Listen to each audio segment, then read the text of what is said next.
Hello and welcome back. Once again, here we are on our objective screen, so let's take a look. What are we doing? We will create a radial design inspired by traditional mandalas. How are we doing this? By following directions and using Pixlr E. And why are we doing this? In order to learn about symmetrical balance and radial balance. So let's dive into our vocabulary review. First, what is the definition of a mandala? Remember, we said that mandalas are an image of contemplation during meditation. The Buddhist monks and Hindu monks also use this image as a concept of meditation. It is loosely based on a circular design. Remember that the word Sanskrit is a word for circle. So again, image of contemplation during meditation. We're talking about two principles for this project. The first principle is repetition. What is repetition?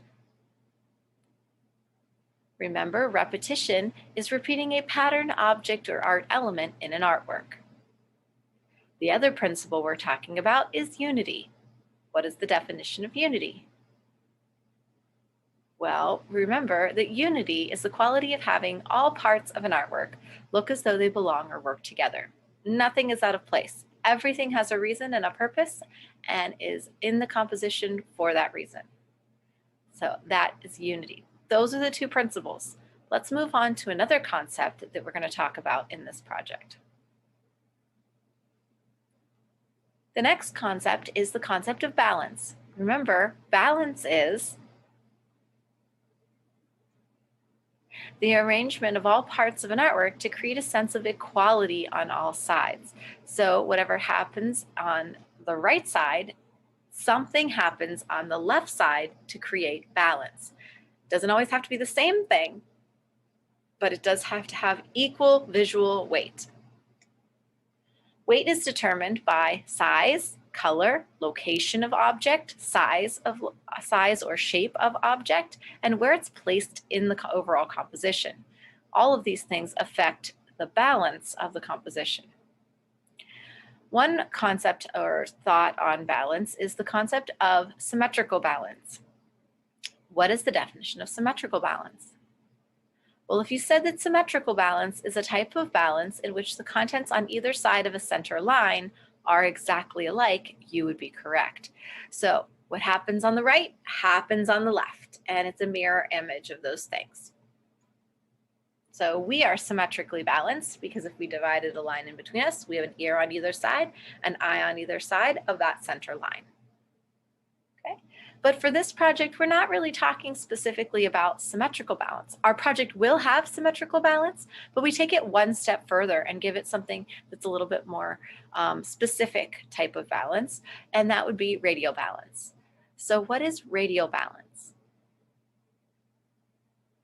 Radial balance is balance that is created based on a circle. So instead of the image just matching left and right, the image matches from that center point out in all directions.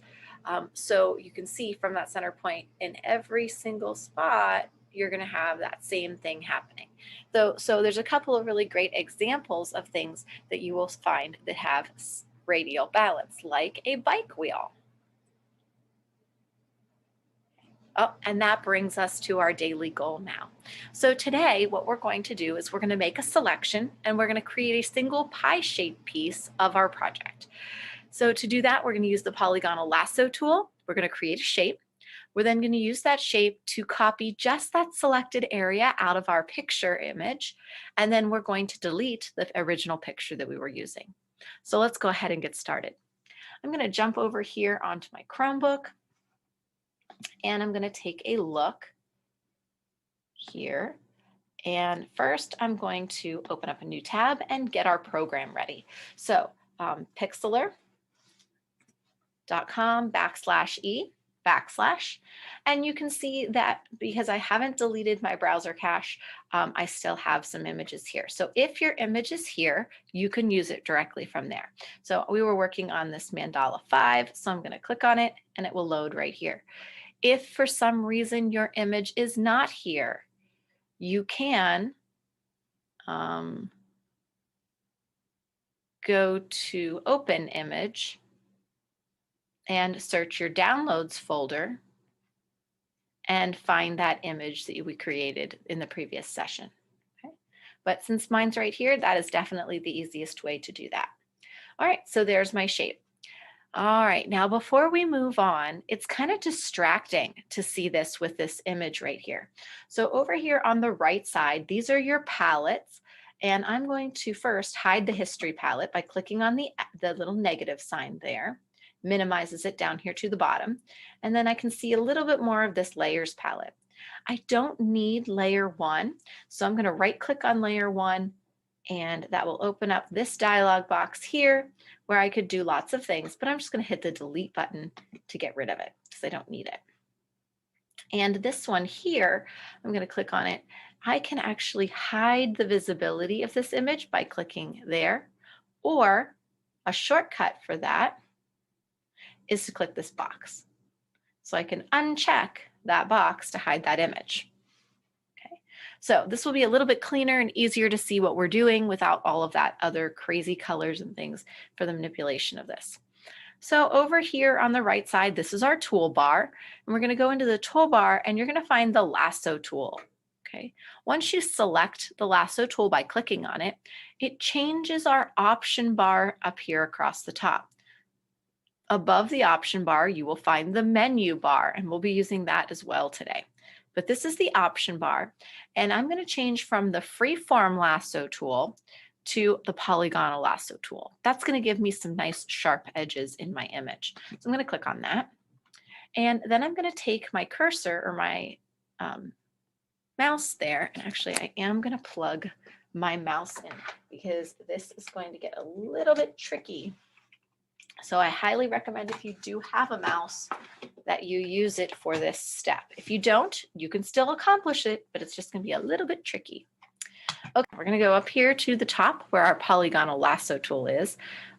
And then I'm going to choose from the freeform lasso tool to the polygonal lasso tool. So from my toolbar here, once I select the tool, the option bar here changes. Above the option bar, you'll notice that you have the menu bar, and we'll be using that for this project too. So let's just review. I clicked on the lasso tool over here. That changed the option bar. Up here in the option bar, I'm going to select the second lasso tool, which is a polygonal lasso tool. In the top right-hand corner, I'm going to click and I'm going to draw down. If I want to be in the perfect center of the composition, okay, I need to position my mouse. If the entire composition is 1080 by 1080, then I need to position the mouse at 540 by 540 to be in the perfect center. So it looks like my x-axis looks pretty good. That's my left to right. So my y-axis, top to bottom, I need to come down a little bit on my y-axis. 1044 or 544 by 544 is pretty darn close. A little bit tall and a little bit wide.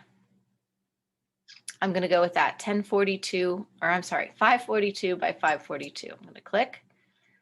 Okay, once I have that, the next number that becomes important is I want my next click to be at my y-axis is at 0 and my x-axis is at 360. So I'm going to come up here. The 0 axis is right on the line, and 360 would be a little bit closer to the left. Notice I should have said I'm looking for these numbers over here on the navigation bar. Okay, going back to what I was doing. And I said it needs to be 360. Great. Not quite. Right there, that'll do.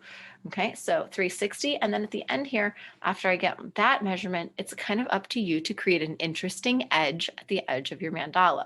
So I'm going to come in and I'm just going to click, click, click, coming into my shape.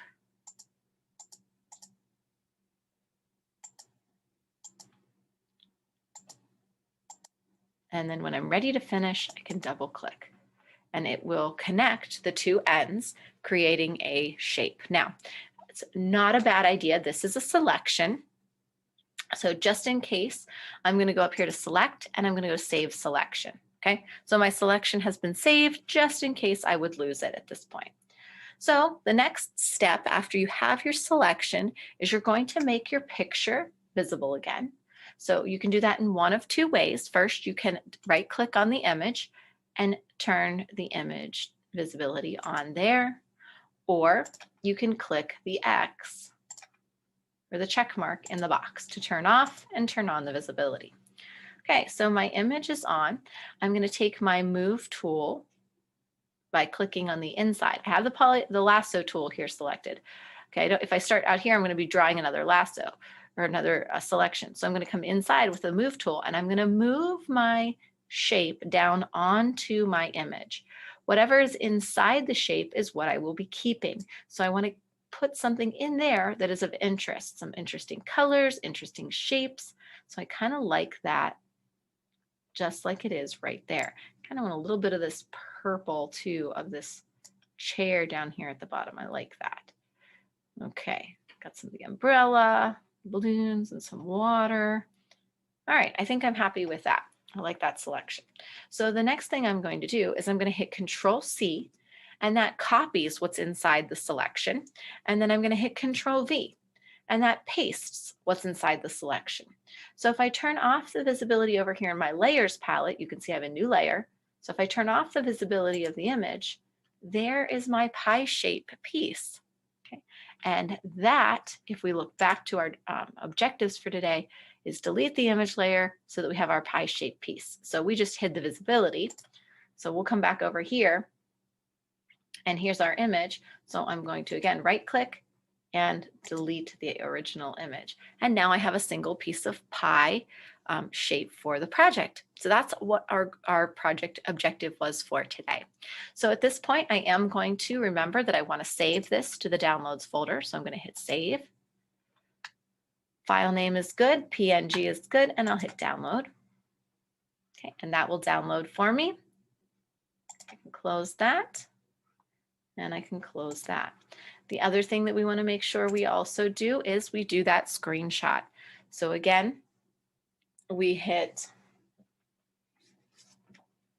wrong notebook. Control and the multi-windows button above the number 6 key on our keyboard. And that will take a nice screenshot of our Chromebook for us. All right, I hope you enjoyed that. I hope you have a cool and interesting shape that we will then turn into our radial design. If you have any questions or concerns at this point, please reach out to me. Otherwise, I look forward to seeing your progress photos of today's work.